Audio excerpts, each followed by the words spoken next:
Les contes de Grimm, les 12 frères.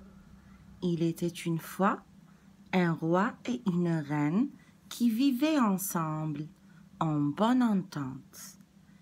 Ils avaient 12 garçons. Le roi dit un jour à sa femme: « Si le 13e enfant que tu portes est une fille, nos 12 garçons devront mourir. Ainsi, son héritage sera plus important et le royaume lui appartiendra entièrement. » En prévision, il fit donc construire 12 cercueils dans lesquels on mit des copeaux. Ils furent enfermés dans une pièce bien fermée et la clé fut remise à la reine. Le roi lui rappela de ne rien dire à personne. La reine était très triste. Le plus jeune de ses garçons, qui s'appelait Benjamin, s'aperçut de sa peine et tenta de comprendre l'origine de son chagrin.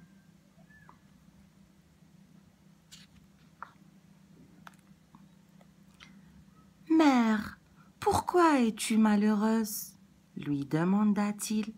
« Mon cher enfant, je ne peux pas te le dire. » Le jeune garçon insista tant que sa mère les mena voir les 12 cercueils et lui expliqua que si elle donnait naissance à une fille, ils mourraient tous les 12. Benjamin essaya de la consoler. « Ne pleure pas, nous nous en sortirons. » La reine eut une idée. Ces 12 garçons devaient se rendre dans la forêt. « Que l'un de vous monte au plus haut d'un arbre afin de voir la tour du château. Si je mets au monde un garçon, j'y mettrai un drapeau blanc. Et si c'est une fille, ce sera un drapeau rouge, comme le sang. » Après avoir reçu la bénédiction de leur mère, les filles s'allèrent dans la forêt. Ils se relayèrent en haut de l'arbre, les yeux toujours fixés sur la tour. Au bout de 11 jours, Benjamin prit le relais. Au poste de sentinelle, il vit qu'un drapeau avait été accroché et qu'il était rouge comme sang. Ainsi, ils devaient tous s'enfuir s'ils ne voulaient pas mourir. Benjamin annonça la nouvelle à ses 11 frères. Ils firent le serment de se venger. S'ils rencontrèrent une jeune fille, ils feraient couler son sang.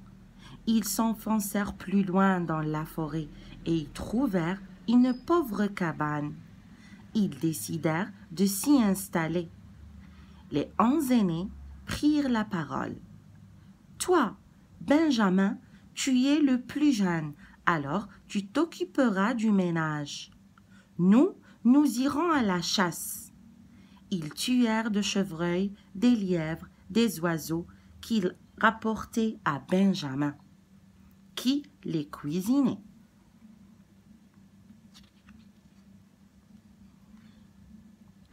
Ils vécurent ainsi 10 années. Pendant ce temps-là, la jeune fille du royaume avait bien grandi. Elle était devenue magnifique et portait une étoile d'or sur le front. Un jour que le linge avait été étendu, elle remarqua 12 chemises et questionna sa mère. « À qui sont ces 12 chemises ? Elles me paraissaient trop petites pour mon père. » « Elles appartiennent à tes 12 frères. »« Mes frères, où sont-ils ?» La reine répondit qu'elle ne savait malheureusement pas où ils étaient réfugiés. La jeune fille voulut les retrouver. Elle prit les 12 chemises et se rendit au milieu de la forêt. Au bout d'un jour, elle arriva devant la cabane. En entrant, elle trouva un jeune garçon qui l'interrogea. « Qui êtes-vous » Et que voulez-vous? La jeune fille, lui montrant les 12 chemises, répondit: Je suis la fille du roi et je cherche mes frères. Benjamin la crut et se présenta comme son plus jeune frère. Heureux de s'être retrouvés, ils s'embrassèrent.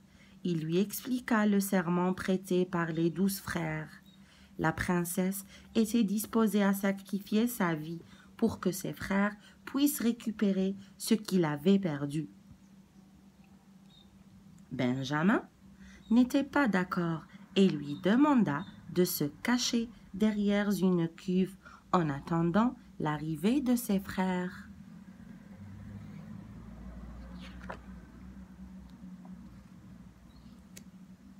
Les 11 jeunes hommes revinrent de la chasse et au moment du repas, Benjamin leur annonça la nouvelle. « Ne savez-vous rien? »« Non. Que se passe-t-il? » ?»« Faites-moi la promesse de ne pas vouloir la mort de la première jeune fille qui sera devant vous. »« Nous te le promettons. » Notre sœur est là. Il poussa la cuve et tous purent admirer leur chère sœur. Heureux, ils la serrèrent dans leurs bras. La jeune fille resta dans la cabane à aider Benjamin et à préparer le repas pour tous. Un jour, désirant faire une surprise à ses 12 frères, elles cueillirent 12 lits. À peine avait-elle fait cela que les 12 frères se transformèrent en corbeaux, volant au-dessus de la forêt. Seule et effrayée, elle finit par rencontrer une vieille femme qui la réprimanda. « Qu'as-tu fait? Ces 12 lits étaient tes 12 frères. » La jeune fille pleura et se demanda s'il n'y avait pas un moyen de les délivrer.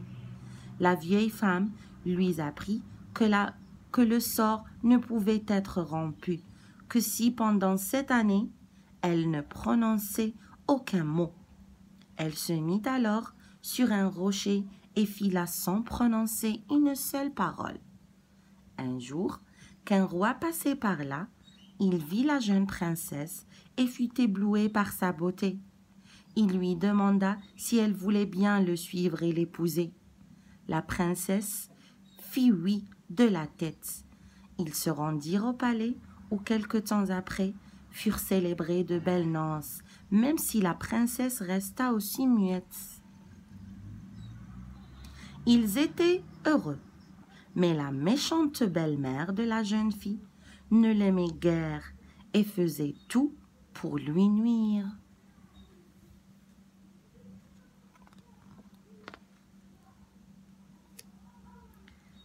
Cette méchante femme inventa les pires mensonges sur la reine, si bien que le roi finit par croire sa mère et fit condamner sa femme à la peine de mort. Un bûcher fut allumé. La jeune femme fut attachée à un pilier. Le roi, les larmes aux yeux, était à sa fenêtre, alors que les flammes commençaient à lécher les vêtements de la jeune reine. Les 7 années du mauvais sort venaient justement de s'écouler. On entendit un battement d'ailes de corbeau. À peine eurent-ils atteint le bûcher qu'ils se transformèrent en 12 frères.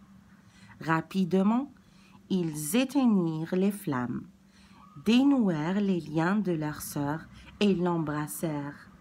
Désormais, elle pouvait parler et ne craignait plus rien.